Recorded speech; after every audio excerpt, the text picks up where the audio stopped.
को नमस्कार। इस वक्त कोरोना की वजह से पूरी दुनिया एक संकट के दौर से गुजर रही है। हमारे पेरेंट्स ने, हमारे ग्रैंड पेरेंट्स ने शायद कभी भी ये दौर नहीं देखा इतना बड़ा, इतना बुरा जितना इस वक्त पूरी दुनिया में आया हुआ है। हम सबको, सरकार को, कॉरपोरेट को, प्राइवेट सेक्टर को, एनजीओज को, सोसाइटी को, सारे लीडर्स को, सबको बहुत कंपैशनेट होकर काम करना है। अभी दिल्ली सरकार भी बहुत मेहनत के साथ में और बहुत फूंक फूंक के एक एक कदम रख के इस कोरोना के खिलाफ लड़ाई में लड़ रही है। सरकार सबको फ्री राशन दे रही है, करीब 90 लाख लोगों को फ्री राशन दे रही है। उसके अलावा 10 लाख लोगों को रोज़ाना लंच और डिनर कराया जा रहा है। कई लाख लोगों को मॉनेटरी सपोर्ट उनके अकाउंट में पहुंचाई गई है।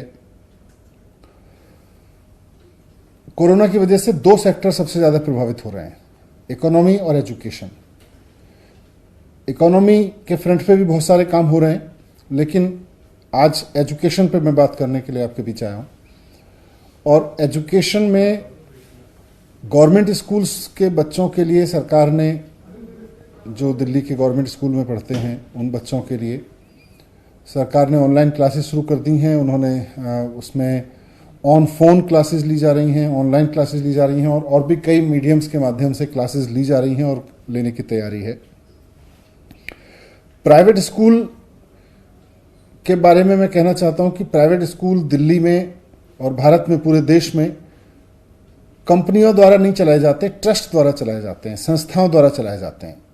ये माना जाता है कि प्राइवेट स्कूल, इस कानून में ये माना गया है कि प्राइवेट स्कूल जो लोग चलाएंगे और जो प्राइवेट स्कूल जो संस्थाएं चलाएंगी वो प्रॉफिटेबल संस्थाएं नहीं होंगी, वो चैरिटेबल संस्थाएं होंगी, वो ट्रस्ट होंगी। तो ऐसे में मुझे अब कई जगह से शिकायत मिल रही है, सरकार को शिकायत मिल रही है कि कुछ स्कूल बढ़ा चढ़ा के फीस चार्ज कर रहे हैं। सरकार से अनुमति लिए बिना बहुत सारे स्कूलों ने फीस बढ़ा दी है। कई जगह से शिकायत मिल रही है कि बहुत सारे स्कूल ट्यूशन फीस के अलावा और भी कई तरीके की फीस चार्ज कर रहे हैं, एनुअल चार्जेस ले रहे हैं, ट्रांसपोर्टेशन फीस ले रहे हैं, जबकि अब तो ट्रांसपोर्टेशन पर कोई खर्चा भी नहीं हो रहा। पूरे पूरे क्वार्टर की फीस मांग रहे हैं बहुत सारे स्कूल्स। कई स्कूलों के बारे में शिकायत मिली है कि उन्होंने, अगर किसी बच्चे ने फीस नहीं दी है तो अपने यहां ऑनलाइन क्लासेस बंद करा दी हैं, उन बच्चों की ऑनलाइन क्लासेस फैसिलिटीज बंद कर दी हैं। तो इतना नीचे गिरने की जरूरत नहीं है प्राइवेट स्कूल्स को। आप सब लोग एक ट्रस्ट के जरिए चलते हैं, एक संस्था के द्वारा चलते हैं, और उसमें आपका बेसिक मैंडेट है कि आप समाज सेवा करेंगे। ऐसे में किसी बच्चे की फीस ना देने की वजह से उसका नाम ऑनलाइन क्लासेस तक से हटा देना, ये तो ठीक नहीं है।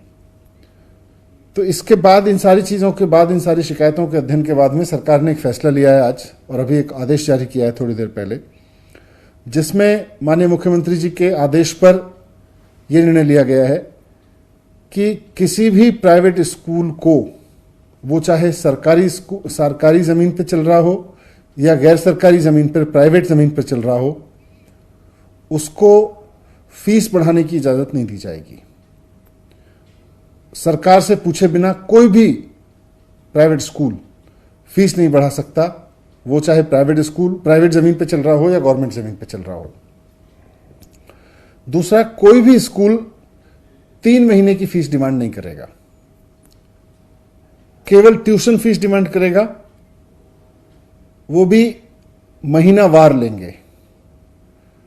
कोई स्कूल पेरेंट्स को 3-3 महीने की फीस नहीं चार्ज करेगा। इसके साथ जो ऑनलाइन एजुकेशन दी जा रही है बच्चों को स्कूल्स की तरफ से, प्राइवेट स्कूल्स की तरफ से, सभी बच्चों को देनी होगी। अगर कोई पेरेंट फीस नहीं दे पा रहा है तो उनके बच्चों का नाम ऑनलाइन टीचिंग से नहीं हटाया जाएगा। उनको ऑनलाइन फैसिलिटीज नहीं काटी जाएंगी, ये आदेश दिए हैं।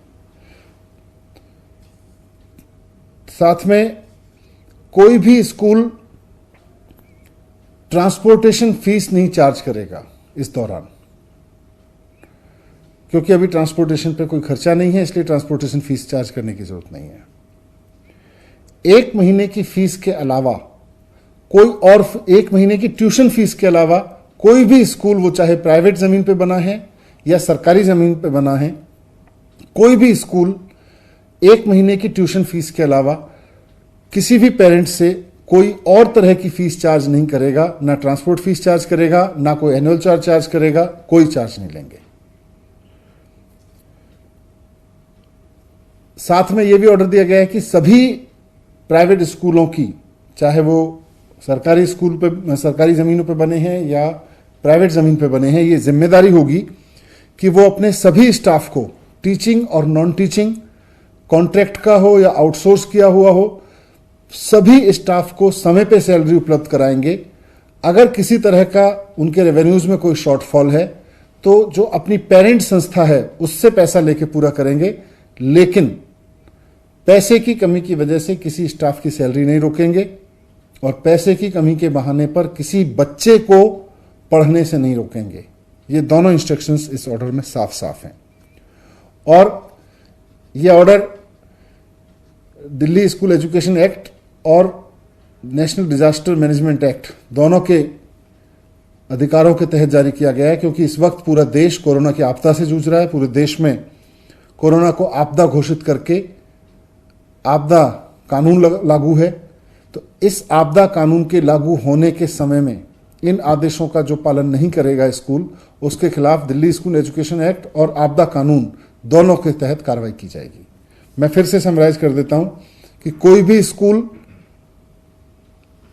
1 महीने की ट्यूशन फीस के अलावा किसी भी तरह की और फीस चार्ज नहीं करेगा, ना ट्रांसपोर्टेशन फीस, ना कोई और एनुअल चार्जेस, ना कोई भी स्कूल सिर्फ इस वजह से कि कोई बच्चे ने फीस नहीं दी है उसको ऑनलाइन क्लासेस में शामिल होने से टर्मिनेट नहीं करेगा, उसको रोकेगा नहीं।